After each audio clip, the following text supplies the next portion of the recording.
Hey guys, and episode 36, and I am yelling at the hey part. Sorry about that. And like I said, I will be talking about the right problems that is still going on in this episode, but gets cleared up. Not to be too much of a spoiler, I'm sure you guys don't mind that much me telling you what's gonna happen in maybe I doubt it. Anyways, if that was a spoiler, I'm sorry. I don't know if riot control is the biggest spoiler I've ever heard of, but anyways, uh, I'm going to talk about how to control riots. Now, there's the easiest slash hardest thing to do, and what I mean by this is it will be the easiest in the long term, hardest short term. So what you want to do for the short term is just to create at where it's riding. Hopefully it's a big city like Alexandria here. I got really lucky. A plague is starting on Alexandria, so the population growth is like -7, which is so helpful because the smaller the population, the easier it is to control the populace. Anyways, if you have a big city like Alexandria, which has like 24,000, and it's at the biggest, what is it? The biggest government palace thing that you can build, then you're a bit in trouble. But at the same time, you can do one thing that I was considering multiple times, and what that is since it's such a big city, the barracks is probably going to be pretty good. Meaning you can make those those early legionary or just regular legionary cohorts, and those infantry are very, very strong at this point of the game. So what you can do is just make a mass army. Now, however, keep in mind how much money you're getting at end of every turn. If you're getting only 2,000, you're most likely not going to do that well. However, if you're getting 10,000 gold or denieri or whatever it's called in this game per turn, then what you can do is make a mass army, move them out of the city, and make them force them to revolt because they have zero population control. And then as soon as it has a revolt, just go in there, siege again, retake the city, and this time exterminate, which I do not deliberately, but in I think it was Jerusalem, Memphis, and some other Egyptian city, and that got it under control. Now something like way back there, the Midi, I think that's what it's called at least. It's in the middle of nowhere, no army. It's too late to it's perhaps too late to make one. Or I'm not sorry, not too late, but the barracks is not good enough to make an army that will be able to retake the city. So what you want to do there is, if there isn't a Roman in this case, what is it called, shrine, so that religious temple that you can build, or shrine, in the very early stage, then look for the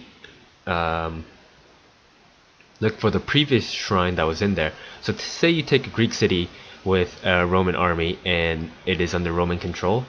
Romans have 3 shrines to God, and so do the Greeks. Now if the Greeks already built one, scroll through it, right click on the building and destroy it. It's on the bottom left. And what that does is the cultural penalty will go down, if there is any, but also you'll be able to upgrade the temple constantly. So if it's just those one turn shrines in the Greek city, which gives maybe like 5% population public order, sorry, then destroy it. Yes, 5% will go down for the time being, but a new one can be built to replace it in one turn, and then in 2 turns it will be 10%, and then I think 4 turns it will be 15%. So that definitely helps. And you also want to always upgrade your forum, which is your marketplace, so that you can get the latest health. What is it called? Like the sewers, the aqueduct, the public bath, whatever. So you can upgrade those, because the health bonus will give your squalor level uh, a little less down. That's not very good English. We'll keep it. We'll lower it down a little.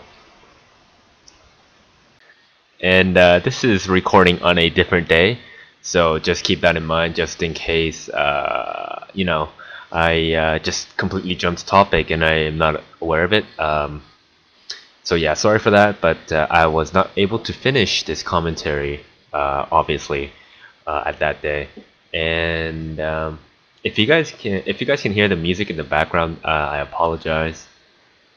But you know, I haven't listened to music in like ages. So, by the way, if you guys can identify this song, I will give you an an internet high five. And just for knowing what this song is, and especially this band, because it's one of my favorites. And just a quick note, I listened to about half of my episode 35, and I was just laughing at myself because I wasn't able to communicate what I was thinking in my mind. So like, I was just rephrasing almost every other sentence, so I apologize for that. I don't know, I guess I was tired. I have no idea, to be honest. Anyways, like I said, this is another sped up campaign. Actually, I don't know if I said that yet. I don't know if I deleted that part of the recording. Doesn't really make a difference. What I want to say is the reason why this is sped up is because this is still part of the riot control type thing. About at this point, however, that it's actually not a routing problem, but the reason why I kept fast forwarding it is because I wanted this playthrough just to be one video. I know it's super long, like 20 minutes, but I didn't want to make two videos because I'm having trouble just uploading one video at on YouTube for some reason. I'm not quite sure why, so I thought if I can make just one video but make it 20 minutes long, maybe I can squeeze it in on YouTube, and I'll have less trouble. But episode 32 was a really big pain. The internet kept freezing halfway through. I don't know why, but I was trying to upload it all last week, all this week. Well, not this week and last week, but whenever it came up. The week before that was the upload date, but it never uploaded. I don't know. Either way, it was really annoying. So yeah. Anyways, we'll end on a high note. There is a battle coming up in about 30 seconds, not 3 minutes, but in 30 seconds. And it's a rather short one. However, it is a little action-packed. Hopefully, it's all right, I suppose. It's a lot of general work. So I have like 6-7 units of generals, and then almost pure missile, except for that one unit of I think it's called Naked Fanatics. I'm not quite sure. And also, I just remembered, for some reason, I have Rome Total War the Golden Edition, and I was trying to put it on Steam, so just in case I was online playing multiplayer and one of my friends on Steam wanted to play. However, I can't, for some reason, upload it on Steam. It says there's a thing, a panel that says activate a product on Steam, and I put the serial code in and it didn't work. So do I have to? I heard that if you install a game while you have Steam installed, excuse me, that it works. So what I'm thinking of doing is saving the Scipii campaign so far, unloading it, uninstalling my game, reinstalling it, and with Steam installed. That way it will hopefully activate onto my account. However, I'm not quite sure if this works, so if somebody can confirm it for me, that'd be awesome. And if you guys do want to play a battle with me on Rome Total War, I will not be filming it and posting it on my account, but it's definitely going to be something fun that the viewers, so you guys and I can do.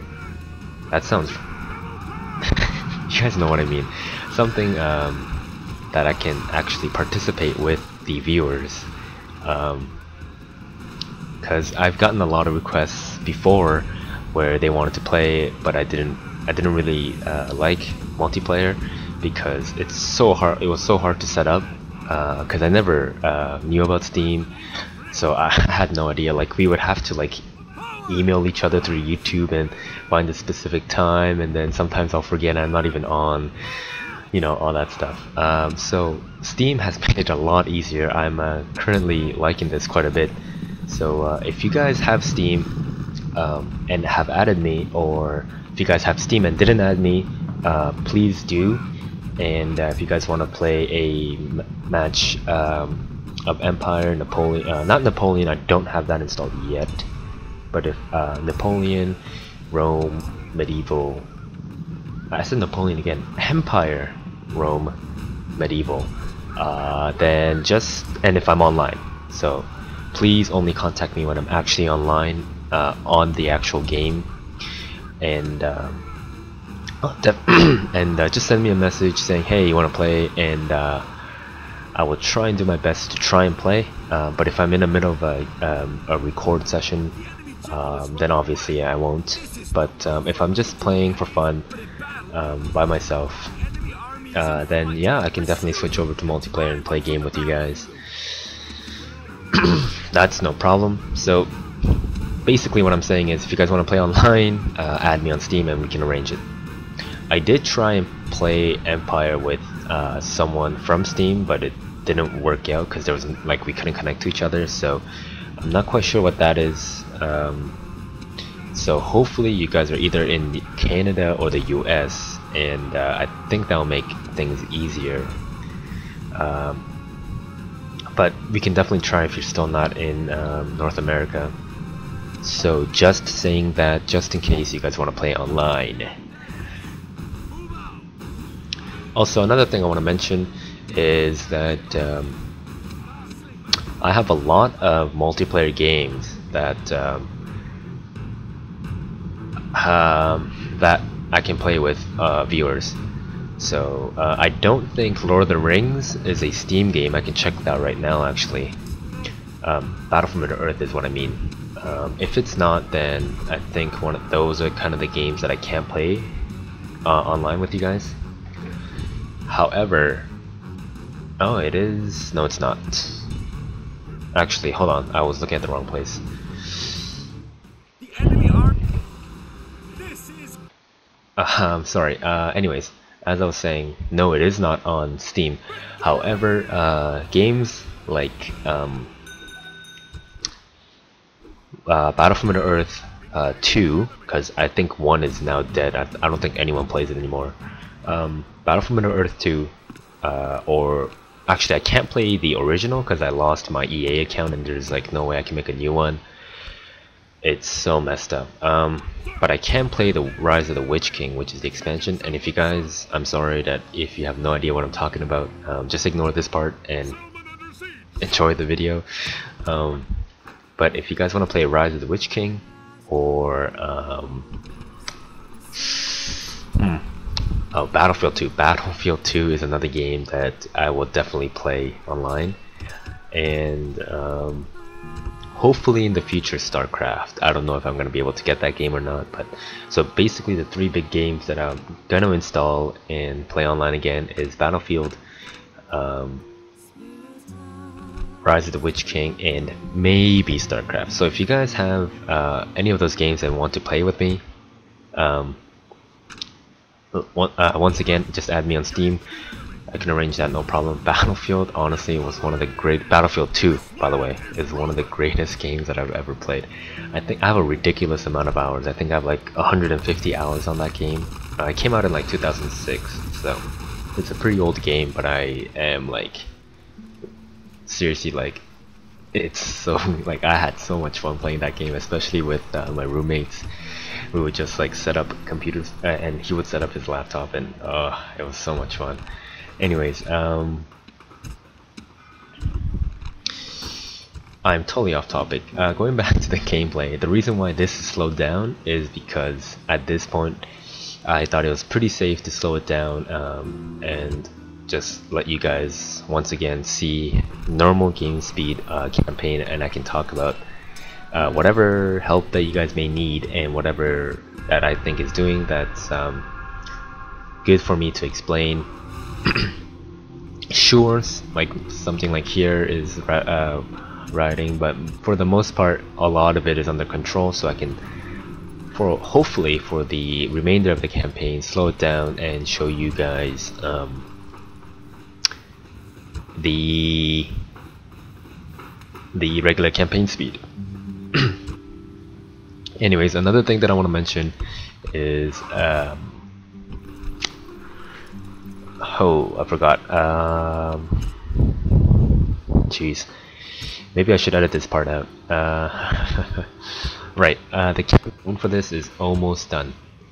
I have about 35 settlements out of the 50, and my mass population is almost there. So what I'm going to do is actually, you guys get to decide on this, so please, if you guys are listening all the way up to here, just do me this one big favor and comment. And what I want to know is if I should do civil war against Romans. I mean, I obviously have to, but what I was thinking, just to speed the game up, so I can do an Empire Chronicle, because a lot of people want that. Oh, by the way, Jerusalem had a civil revolt, and this is going to be part of my next episode, is the siege to the retake this battle. And by the way, what I do here is that I was right about to play the siege, but then my friends and I decided we wanted to go out for dinner, so I was like, oh, okay, hold on, wait. So I immediately go out of the siege, and I'll redo it again when I actually do have time. Anyways, jumping back to the topic, I want you guys to please, if you guys are listening so far, to comment as to if I should take Roman settlements so you guys can see the Civil War, because in my opinion that's one of the coolest parts of Rome Total War, and I'm sure a lot of people like it. Or if I should just take the outside settlements, the easiest, and then when my population mass is at the max, just take Rome, and that's it with the campaign. The pros and cons obviously is that if I just take Rome, there's no civil fights. However, quicker campaign is the campaign is quickly ended, and I can jump straight to Empire, or vice versa, which is if I take my time and do civil war, is that you guys will see Romans versus Romans. However, it'll take longer because the Romans are very strong, and taking Roman settlements will be pretty difficult. And this is what I mean by I just quit and have to go. So if you guys can just it takes 2 seconds. If you guys can just write, I want to see civil war, or I want to see Empire. That's all you need to write, and it will help me a lot, because I don't mind doing either way, but I just want to see where you guys just to see what the mass population wants. And by mass, I mean the 100 of you that watch this. Anyways, that's about it for this episode. Thanks guys, I do appreciate it. That wasn't a snap at you guys for not watching this video. I appreciate the views, and I will see you guys next time.